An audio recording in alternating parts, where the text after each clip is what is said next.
Good morning. My name is Tom Line, and you've tuned into my YouTube channel, Civil War Corner. I'm on the Gettysburg battlefield on the Trossel Farm property, and today we're going to talk about Daniel Edgar Sickles.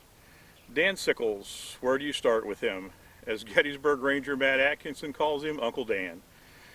Dan Sickles was a corrupt Tammany Hall politician, as if there was any other kind of Tammany Hall politician, well-known womanizer, millionaire by today's standards, most famous before the war for shooting his wife's lover across the street from the White House. That man was Barton Key, son of Francis Scott Key, who wrote a fairly well-known song called the Star-Spangled Banner. Sickles was acquitted of this crime on grounds of temporary insanity, the first time in American jurisprudence that defense was used. At the beginning of the war, Sickles used his immense wealth to raise his own regiment. Through influence, politics, and the like, he was able to rise to the level of corps commander. At Gettysburg, of the 7 corps commanders here, he was the only one who was not a West Point graduate. On July 2nd, Sickles was ordered to take a position between the Round Tops and connect to the 2nd Corps. As Sickles took this position, he looked ahead of him to the Emmitsburg Road and the Peach Orchard, and he had flashbacks to Chancellorsville. At Chancellorsville, he was located near a position called Hazel Grove, in where the Union allowed the Confederates to set up artillery on an elevated platform, and they were shelled mercilessly. Sickles decided he wanted to move up to the Emmitsburg Road and the Peach Orchard. He sent word to Meade and tried to get permission, but in the chaos, none was forthcoming. Meanwhile, Meade had called a council of war of all his corps commanders, and all of them showed up with the exception of Sickles.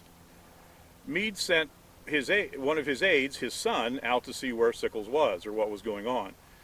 His son rode back, and I can imagine the conversation went something like, "Dad, you won't believe what Dan Sickles did."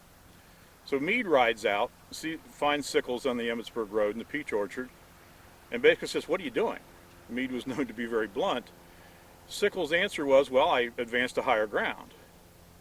Meade's answer was, "Higher ground? If you'll look ahead of you, the ground continues to get higher until you reach the Rocky Mountains." And Sickles said, "Well, I'll withdraw if you'd like me to." Meade pointed to the Confederates forming on Seminary Ridge and said, "You could, but those people won't let you." So the 3rd Corps was forced to fight in that position. As Longstreet's attack came up the Emmitsburg Road, the 3rd Corps was torn to pieces, forcing Meade to send reinforcements from other corps to fill in the positions. Dan Sickles' day ended right about in this spot where this monument is. He was on his horse.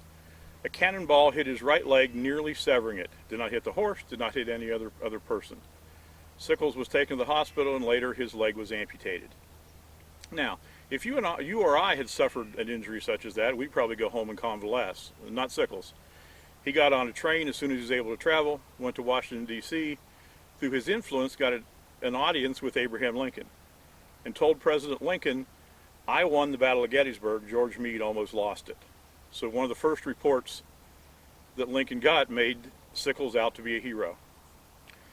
Dan Sickles did accomplish one thing in his life. He was very instrumental in the battlefield here at Gettysburg being set aside as a national park, a national military park. He worked tirelessly after the war to get that done and attended every reunion from this battle that existed. After the war, someone asked Dan Sickles, or pointed out to Dan Sickles, "You're one of only 2 corps commanders who does not have an individual monument here at Gettysburg." And with usual Sickles bombast, his answer was, "The entire battlefield is my monument." I've always said if Dan Sickles hadn't existed, Robert Louis Stevenson would have written him into a novel. Again, one of those very interesting stories that come from the Civil War and come from Gettysburg. If you like what you've seen and heard, please like and subscribe to my channel, and thank you for your time.